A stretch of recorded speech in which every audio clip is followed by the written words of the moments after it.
Okay, here we go. So this is Unit 9, Topic 1, Basic Biochemistry. Specifically, we are going to be focusing on organic macromolecules. This is going to impact the biochem section of BASE for you. Now, organic macromolecules, what do we already know about them? Well, in the biotech industry, we use cells as molecule factories. If you will recall our analogy we use to frame all of our cell organelles work. We then extract and purify those molecules, package and sell them. So I guess maybe I just meant extract there because I say purify there. But we could purify multiple times. Why not? Different types of chromatography. There are 4 organic macromolecules that are in cells that we can harvest and sell as products. Organic means that it contains 2 or more carbon atoms. Macro means that it's big, but keep in mind, this is a molecule, so this is still tiny. You cannot see this with anything other than an electron microscope, but it is big compared to other molecules. And the 4 organic macromolecules made by cells that we sell as our products are proteins, nucleic acids, lipids, and carbohydrates. Now, let's go through just some signal words. Let me silence my computer. If you see these on BASE, this is what they're talking about. So if they talk about enzymes, if a word ends in A's, that means it is an enzyme. If they say DNA or RNA, those are keywords for nucleic acids because guess what? The NA stands for nucleic acid, and those are the only 2 nucleic acid molecules that exist in the whole dang universe. Lipids, these are in our cell membrane. They are also used for long-term energy storage. Someone is at the door.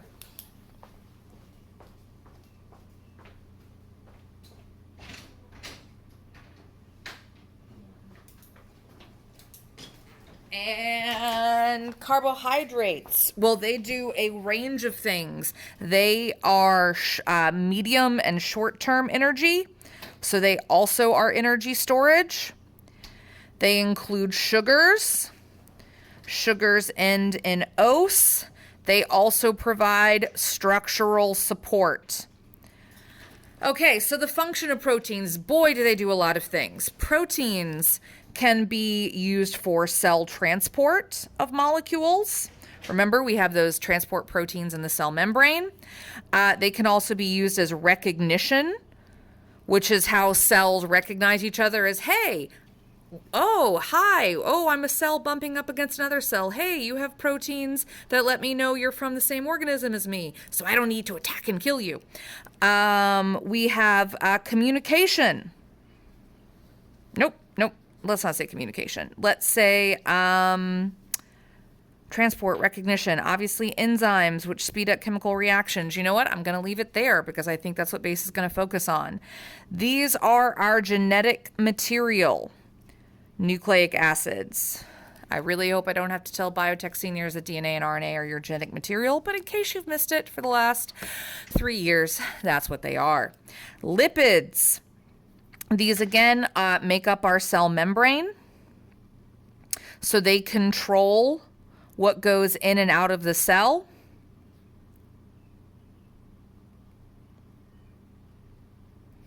Remember, that is the cell membrane. The cell wall does not control transport into and out of the cell. It just gives it structure.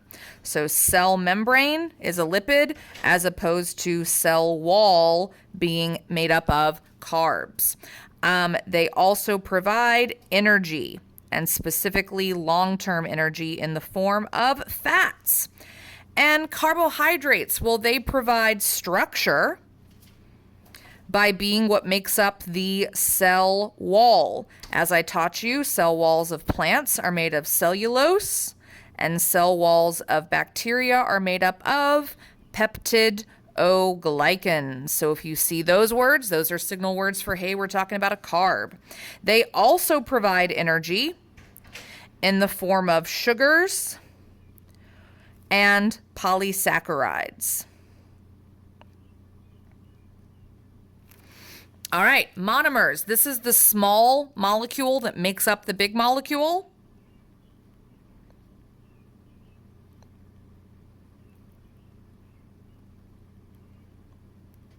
Proteins are made up of amino acids.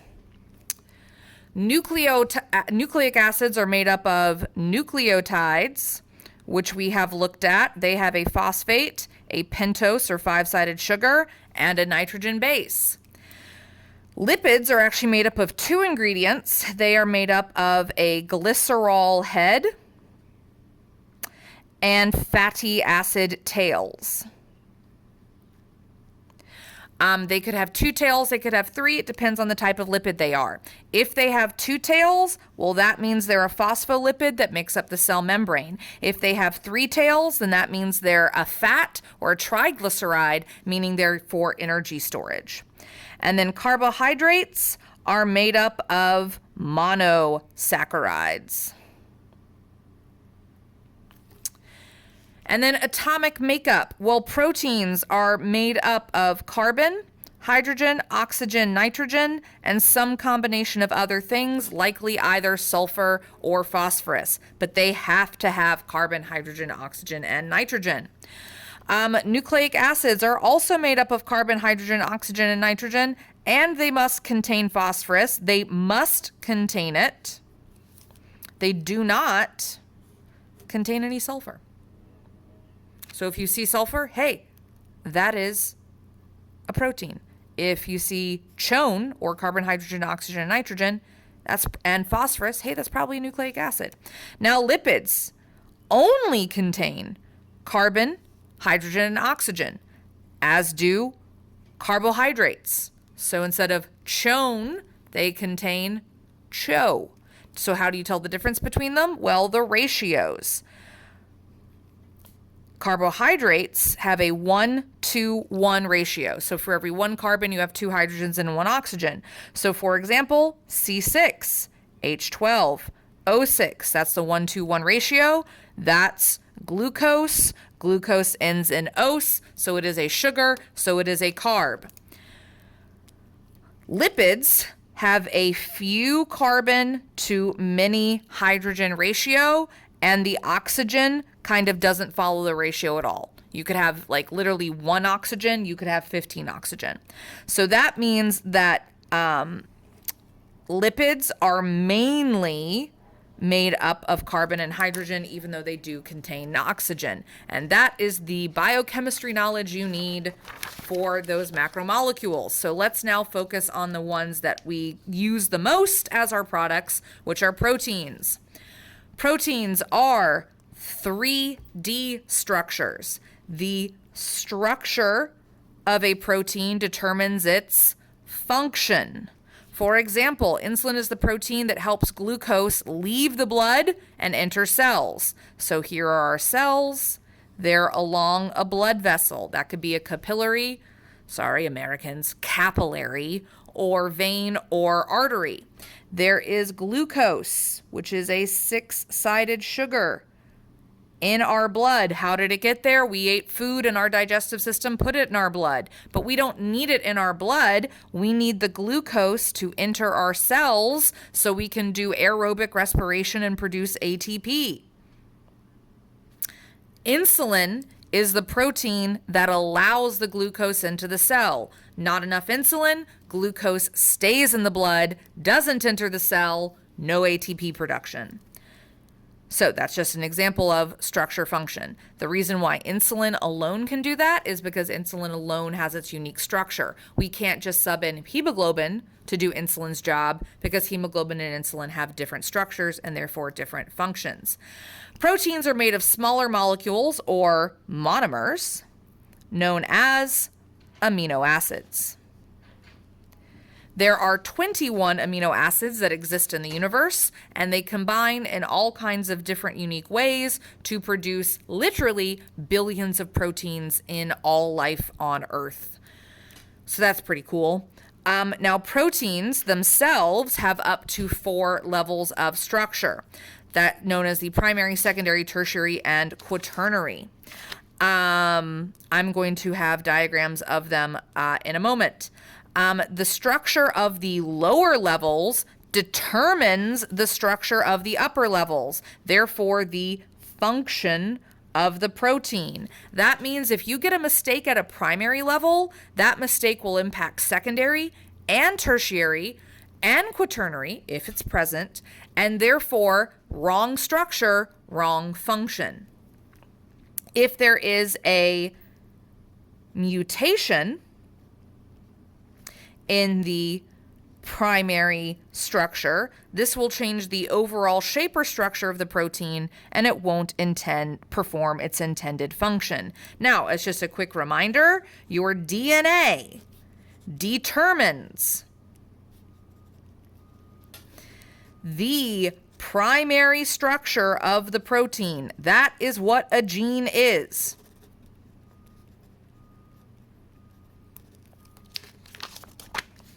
All right, so protein structure. Wow, I'm really want to be clear on this. A protein structure determines its function.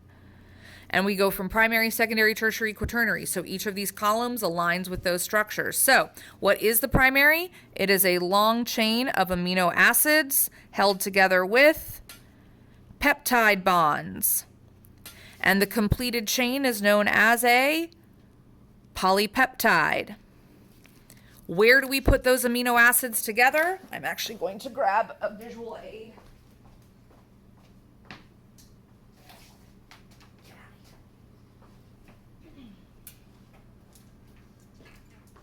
Okay, these beads, these are my amino acids. They are my monomers. My hands, they're the ribosome because the primary structure is assembled at the ribosome in the cytoplasm during the process of translation. So my hands are the ribosomes. How do they know what order to put them in? Well, I'm just reading the mRNA, and the mRNA tells me to go yellow, orange amino acid, blue, yellow again, red, and then purple. Now, again, my hands are the ribosomes, so I am reading the mRNA and putting the amino acids in the order that the mRNA has told me to, and the mRNA is just a copy of what the DNA told me to. The bonds that I create as the ribosome to hold my amino acid together are the peptide bonds. That means the pipe cleaner is peptide bonds, the beads are amino acids. This is the primary structure. Boom, check. This is called a polypeptide. I can't call it a protein yet because this doesn't have the structure necessary to do the protein's job. So when we're assembling the primary structure, we start with amino acids and we end with a polypeptide chain. At this point, we do not end with a protein. So if they talk about peptide bonds, if they talk about the order of amino acids or the amino acid sequence, that tells you we're talking about the primary structure. Now, what happens next to our primary structure is these amino acids are going to form hydrogen bonds, and they're either going to twist into something that is known as an alpha helix, it's just a spiral, or they're going to fold back and forth like a pleat or an accordion, and that's known as a beta pleat. So we have alpha helixes and we have beta pleats. So in the secondary structure, the chain of amino acids will form hydrogen bonds that causes the chain to fold into alpha helixes. And the symbol for alpha is the little, little fish guy. That's a little fish. And beta, or that Greek letter, pleats. This folding occurs automatically. So guess what? While my little ribosome hands are making the primary structure, the secondary structure will automatically form. And so it's also formed at the ribosome. So, but because this still doesn't have a 3D structure yet, it is still not a protein. So this is still called a polypeptide chain. That means the secondary structure both starts and ends as its creation as a polypeptide chain. So what are our signal words for secondary structure? If they're talking about hydrogen bonds, alpha helixes, or beta pleated sheets, we're exclusively talking about the secondary structure. So then we get to the tertiary or third level structure. So what's happening there? Well, in this one, the polypeptide chain will form, again, bonds between itself, but these bonds could be all types. They could be more hydrogen. They could be sulfur bonds. They could, which is just where two sulfur atoms form a covalent bond between them. So, or a disulfide bond, excuse me. So we could just have all types of bonds, ionic, covalent, hydrogen. They're all forming between the amino acids, and that causes the polypeptide chain to twist and fold in on itself, creating a unique 3D structure. So the whole polypeptide chain bends back and forth in a unique pattern, forming either clumps or globes. This is considered the first 3D level of structure. The secondary is not considered 3D, meaning this is the first level at which this protein could actually function. So some proteins are done here. They're just not moving on. So in the tertiary, in the process of making the tertiary structure, we start with a polypeptide, but it ends as a protein. And the signal word for this is 3D structure or functional protein. Now, some proteins are super complex and they go on to have a quaternary structure. Now imagine this is just another clump of primary, secondary, and tertiary structure. So here's another tertiary structure. Here's a tertiary structure. Oh, look, they're hooking together. That is now a quaternary structured protein. So this is where the quaternary structure is where multiple tertiary structured proteins join together. If it has a quaternary structure, it won't be able to attain its function until it has its quaternary structure. So I know that this is a little complicated to see, but these are the protein, or these are the tertiary structures. They're different colors in this diagram. So it is a protein once it has its tertiary structure. So this would be multiple polypeptides. That's how we know we're talking quaternary. So what is the order of assembly? Well, we start with amino acids, and they bond together to make a polypeptide chain.